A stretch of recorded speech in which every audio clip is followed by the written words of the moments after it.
Tes. Udah kelihatan belum? Sudah, Terlihat, Pak. Pak. Kemarin udah saya bahas ya sedikit ya. Udah saya bahas sedikit tentang landasan teori sampai 1 kemarin itu ya. Iya. Iya, Pak. Jadi nanti jumlahnya mulai dari variabel Y baru X1 ya kan. Nah 3 ini nggak perlu, 3 ini perlu kalau ada X2-nya. Jadi kalau cuma sampai X1 berarti cuma 2 nih, 1, 2. Jadi isinya juga sama ya. Nah yang penting itu adalah di B dan C nih. Ini sangat penting nih. Jadi kerangka berpikir. Kalau kemarin kan A itu adalah landasan teori, B-nya itu kerangka berpikir. Jumlah kerangka berpikir yang akan kita tulis itu tergantung dari jumlah tujuan. Masih ingat nggak kemarin kalau variabel 3 variabel kita tujuannya berapa? 3, Pak. 3, Iya, Pak. Pak. Kalau variabelnya 2, 1, Pak. betul, 1. Berarti kalau saudara memiliki judul 2 variabel, berarti kerangka berpikirnya berapa? 1, Pak. 1.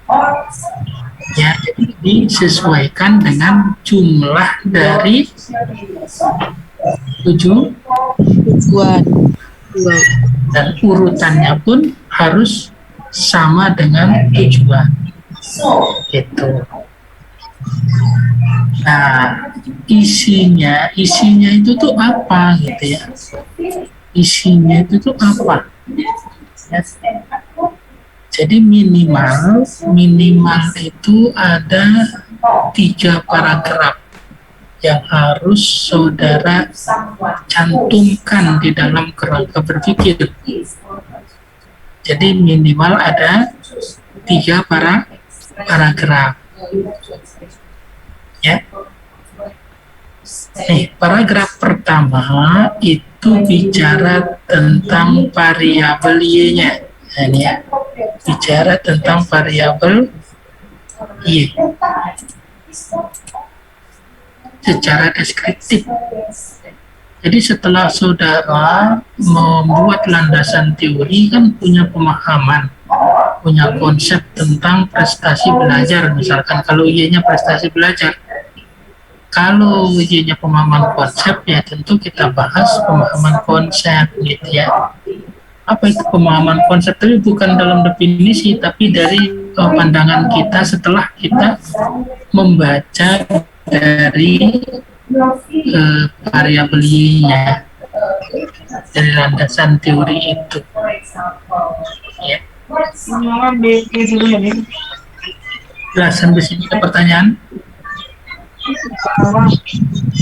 Kemudian paragraf kedua adalah menjelaskan tentang faktor penyebab,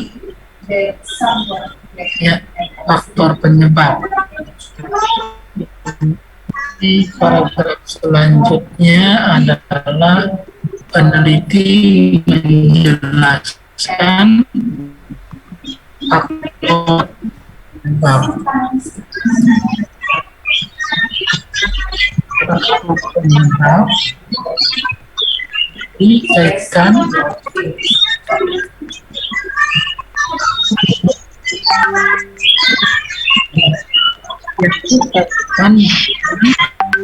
X kita, yang dikaitkan dengan X kita.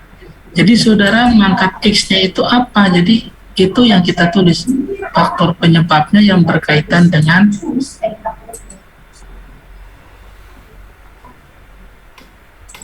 ya, yang saudara angkat X-nya itu apa? Ya. Nah, paragraf ketiga itu adalah apa kaitannya antara variabel Y dengan variabel X tadi?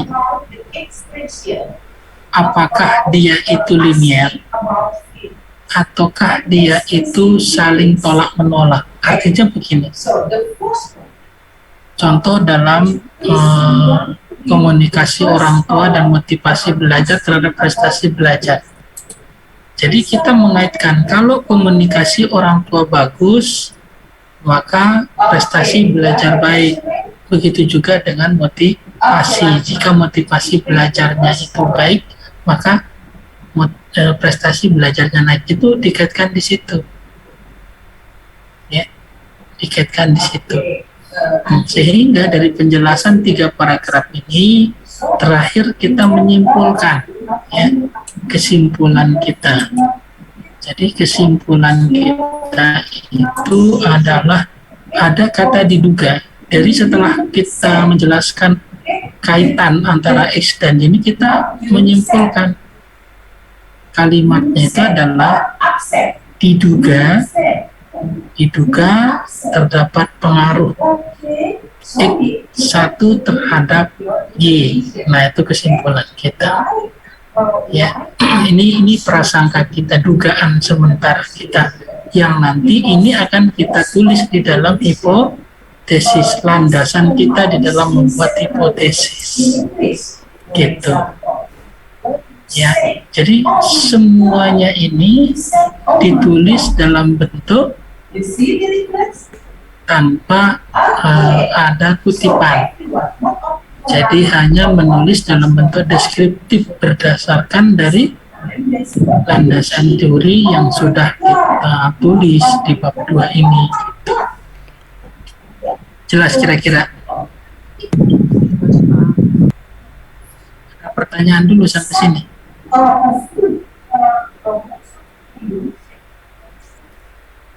It's a dog. If a dog is a part of the ship or is Tidak a ada, part. Pak. Ada pertanyaan nggak? Tidak ada, Pak.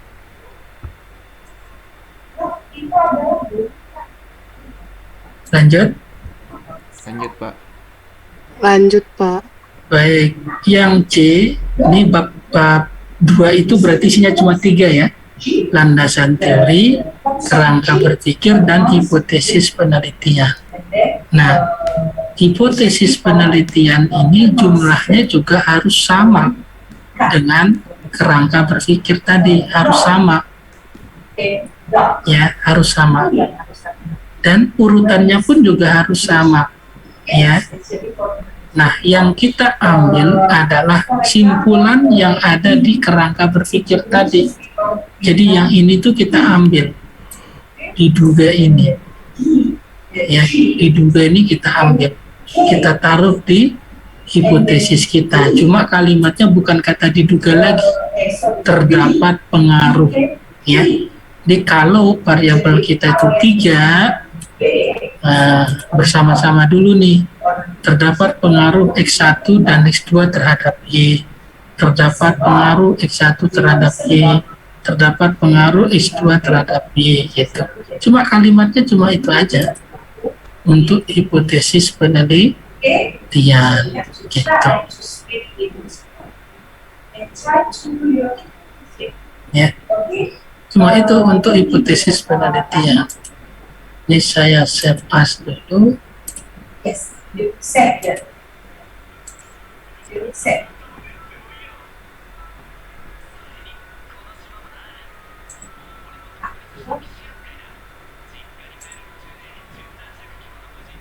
Ya, ngerti penulisan hipotesis? Bisa kira-kira. Jadi sekali lagi, hipotesis itu jumlahnya berapa? Yes. Jumlahnya sesuai dengan kerangka berpikir, Pak. Baik. Terus penulisannya itu kita ambil dari mana? Dari diduga, Pak.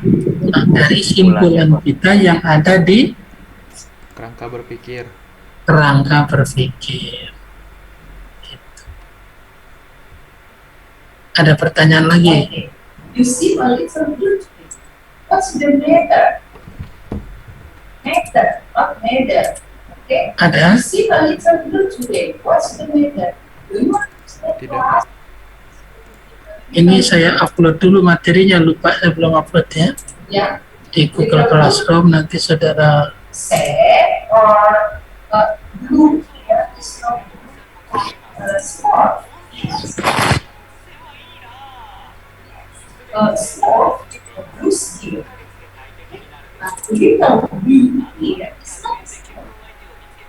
It's an expression that you are Oke, nanti dilihat materinya yang tadi semuanya itu ya.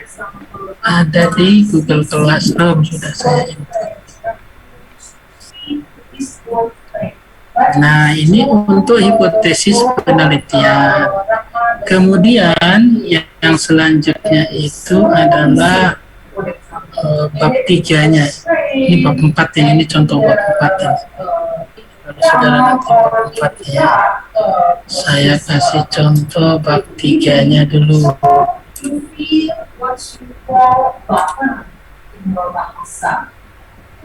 So, something like that, something said, but sometimes missing. So we call it blue, especially for romantic feeling. Okay?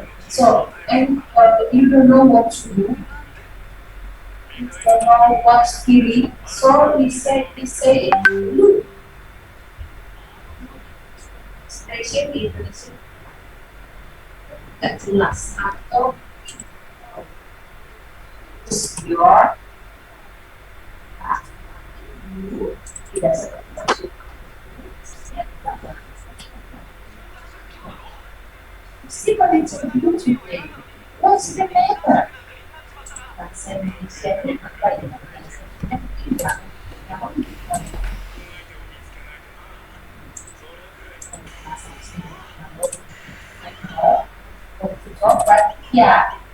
Nah, ini bab 3-nya ya. Jadi judulnya itu nanti metodologi penelitian, tempat dan waktu. Kalau di sini, kalau ini kan nggak perlu dijelasin ya. Maksudnya tempat itu adalah saudara tulis lengkap. Saudara penelitian di mana, di sekolah mana, alamatnya di mana, harus jelas ya. Kemudian waktu 5 bulan paling tidak. Berarti nanti saudara bikin jadwal kayak gini, jadwal kegiatannya. Berarti ini 5 bulan saudara semester 8 itu mulai Maret ya. Maret, April, Mei, Juni, Juli. Ya, itu apa namanya? Metodologi penelitian bagian tempat dan waktu.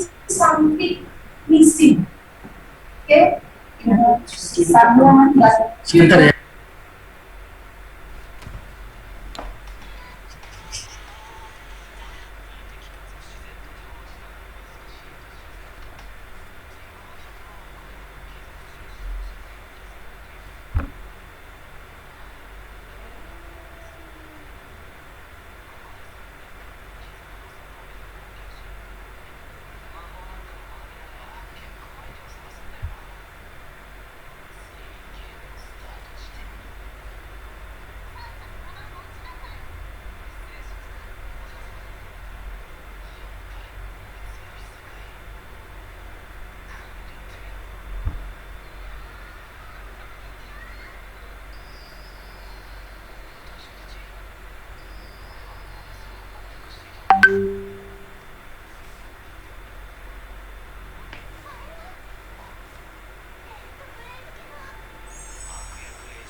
sometimes Ada pertanyaan bagian A dan B? See, it's a little blue. Okay? Jelas ya? You don't know what. Okay? So, this Nah, sekarang bagian B nih, video. metode penelitian. So, now, Ya, metode penelitian. this one is Jadi isinya jenis metode penelitian. Apakah penelitiannya itu survei? Apakah penelitiannya itu eksperimen? Apakah penelitian saudara itu pengembangan? Saudara tulis di sini nih. Ya. Survei itu, penelitian survei itu apa? Boleh dijelaskan dalam menurut orang siapa gitu ya. Nah, ini jelaskan. Kemudian desainnya, nomor 2 itu desain. Desain penelitiannya kayak apa? Ya, kalau hanya 2 variabel yang penelitiannya asosiatif, ya cukup X sama Y ditarik garis kayak gini. Ya, cukup kayak gini ditarik. Nah, ini namanya desain. Jadi gambaran penelitian kita yang survei. So you have to Nah, kalau 3 variabel, between your expression. 3 variabel Your expression berarti is the same. Because desainnya kayak di bawah ini, X1, X2, Y, tapi garisnya bukan kayak gini, your face. tanda panahnya, jadi memiliki pengaruh ke sini gitu. Ya, So when you say, so of course your nah ini face untuk is quite different when you are checking. desainnya ya. B, So you have to know desain what's the penelitian. okay, continue. Andrew di atas, Di atasnya. The second one. yang lain juga di atas.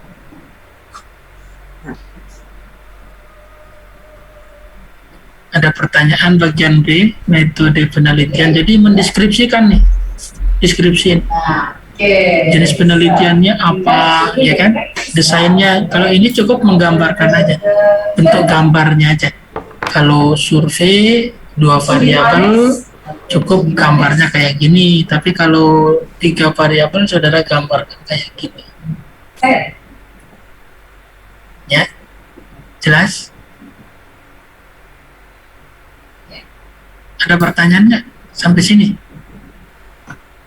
Okay. Next. Tidak, Pak. It's been a difficult day. Nggak ada. Okay. Saya mau bertanya Pak, Silakan. berarti yang B itu cuma gambar doang tanpa dijelasin gitu Pak, apa gimana? Iya, tapi dikasih keterangan X1-nya apa, X2-nya apa, Y-nya apa, gitu, variabelnya. Oh iya Pak, kasih Pak. Yeah. Next.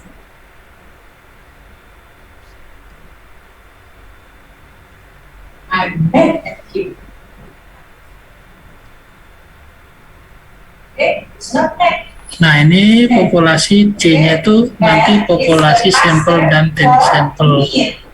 Nanti minggu depan saya jelasin nih cara mengambil sampelnya, teknik sampelnya, bagaimana. Yang jelas di bagian C ini saudara akan menulis populasi. Jadi populasi itu adalah seluruh siswa yang akan saudara teliti. Biasanya populasi ini muncul di judul, misalkan siswa SMP negeri mana gitu saudara teliti kan. Nah, itu adalah populasi. Keseluruhan unit yang kita teliti itu adalah populasi. Nah, di sini saudara jelaskan populasinya itu siapa, ya kan? Kemudian jumlahnya berapa, ya? Kemudian jumlah kelasnya berapa. Jadi saudara harus tulis seluruhnya di sini. Nah, kalau sampel itu adalah bagian dari populasi yang jumlahnya tentunya lebih sedikit dibandingkan dengan populasi. Nah, jumlahnya itu nanti kita ngambilnya dengan menggunakan yang nomor 3, teknik sampling. Kenapa kita ambil 60, kenapa kita ambil 30 misalkan. Nah, itu berdasarkan tataran teoritis. Tataran teoritis dari teknik sampling yang akan saudara gunakan. Nah, ini dijelasin di sini semuanya, ya. Itu nanti dijelasin.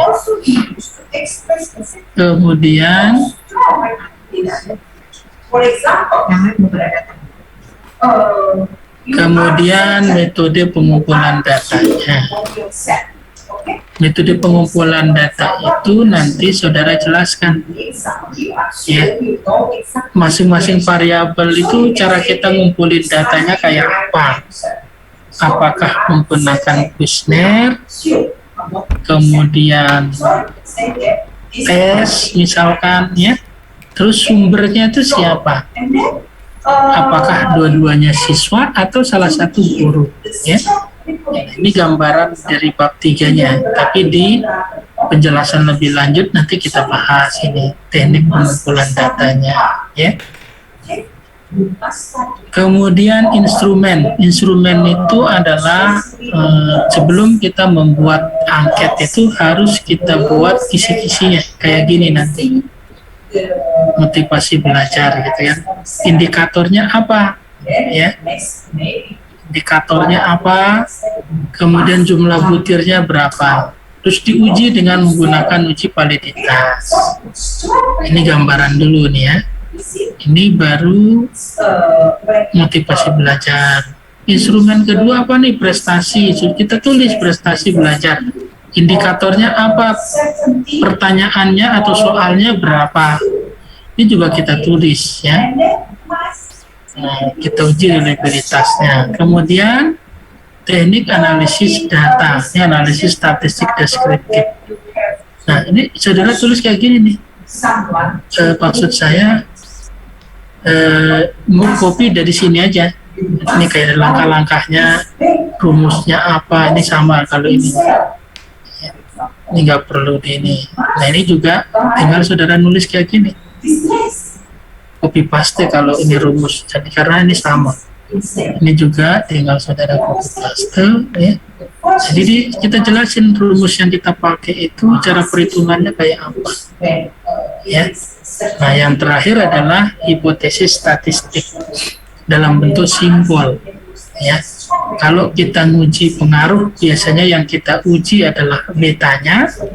Kalau korelasi itu rho, kalau eksperimen mu-nya yang kita uji. Dan saudara terus kayak gini, H0 sama H1 alternatif.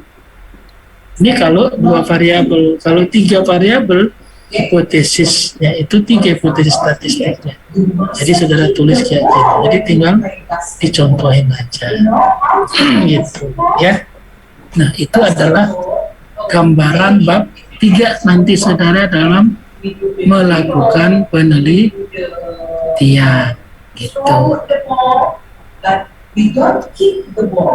Jelas sampai sini, ya.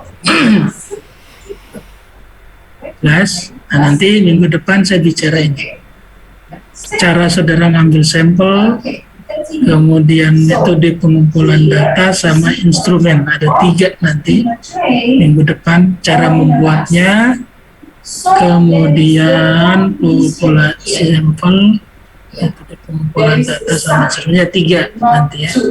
Nah, itu kira-kira nanti kita bahas lebih detail lagi, lebih dalam tentang bagaimana saudara membuat sebuah populasi, ya. Ini mau diupload juga nggak di itunya? Boleh, Pak. Jadi, saya save PDF dulu, ya. Ya. Ini gambaran proposalnya, ya. Gambaran proposal saudara, ya. Tapi detailnya nanti saya akan bahas lebih dalam lagi. Mass and muscle. We use mass and muscle to express strong obligation, prohibition.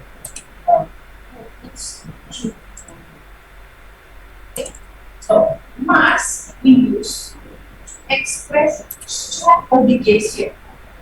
Oke, sudah saya upload, ya, materinya. Nanti tinggal saudara baca ya. The rules. Must learn. Must study hard. Must stay at home. Silakan kalau ada pertanyaan. Actually, you must stay at home, for example. Okay. So, prohibition is just like here. This side. Ada pertanyaan nggak? This side is a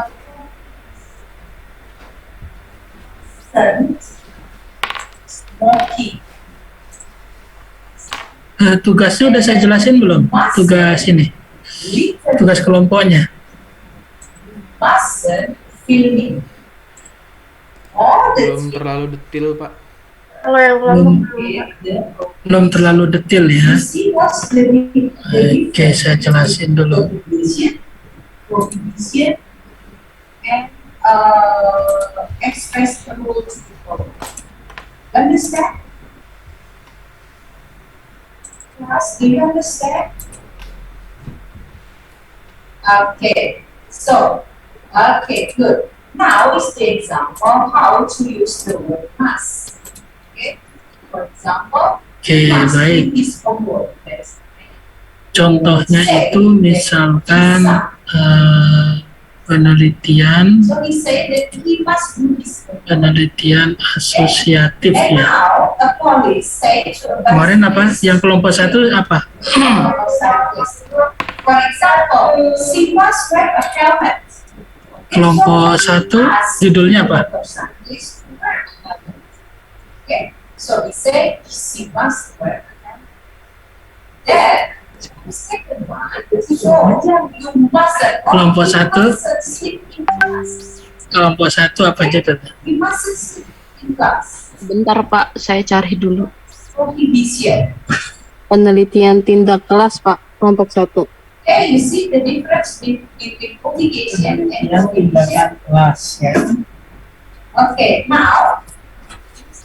Jadi nanti judulnya penelitian tindakan You must stop kelas. here. Okay?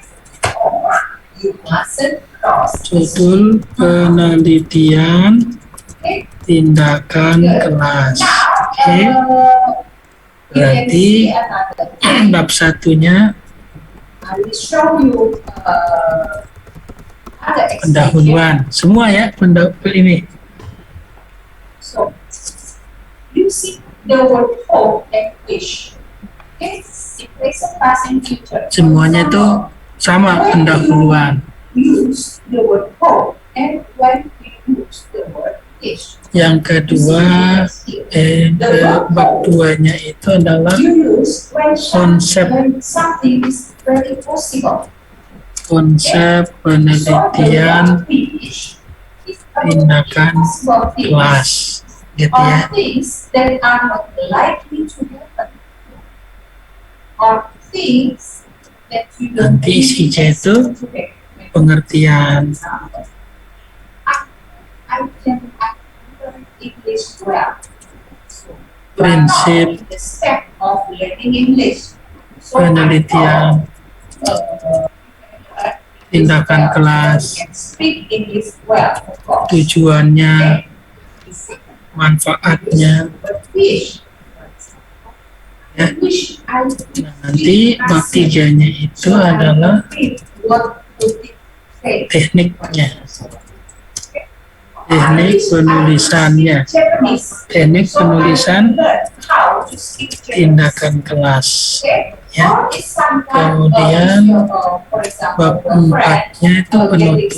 For example, you say that you hope you get better soon. Nah, ini aja nanti ya, jadi itunya, We hope you get Jadi, better soon. apa namanya, For another situation, gambarannya, I wish I could gambaran share tugas all saudara of makalahnya itu isinya tentang ini. The second sentence here seems to be impossible. Cuma nanti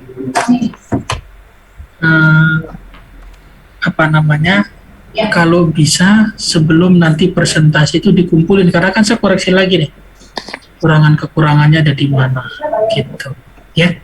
Ini dipoto aja udah. Sudah Pak, Eh, sudah ditulis. sama yang lain ya. Okay.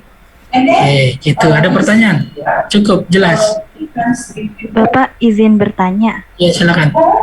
Kan untuk judulnya itu saya analisis. Nah, untuk metode penelitiannya seperti yang tadi, Pak. Oh, analisis ya, beda analisis.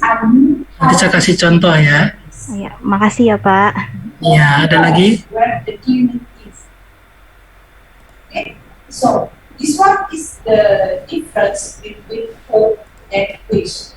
Hope Cukup. you can use in the present and wish you can use in the past. Okay.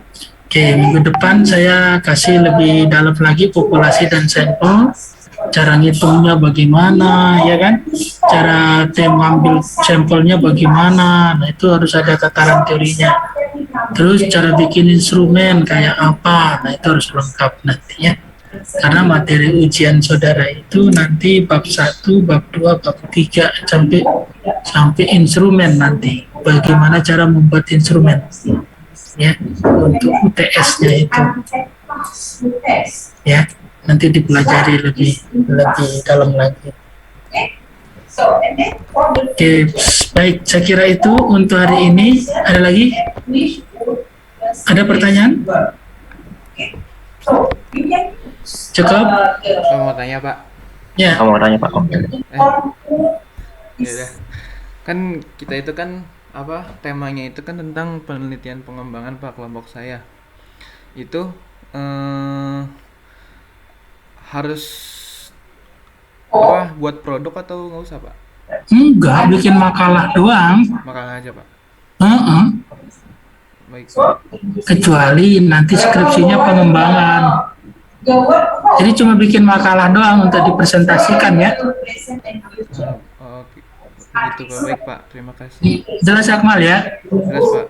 Jadi jangan bikin itu produk ya. Jadi cuma bikin makalah aja. Pak, jelas, Pak. Ya. Iya, Pak. Yang lain juga sama ya. Jadi cuma bikin makalah aja. Yang nanti akan saudara presentasikan nanti. Sesuai dengan urutan kelompoknya. Ya. Jelas? Jelas ya Akmal ya? Oke, baik. Pak. Saya kira itu nanti minggu depan kita lanjutkan lagi ya sampai bab 3 ya. Baik, assalamualaikum warahmatullahi wabarakatuh. Waalaikumsalam warahmatullahi wabarakatuh. Warahmatullahi wabarakatuh. Terima kasih, Pak. Terima kasih, Pak. Ya.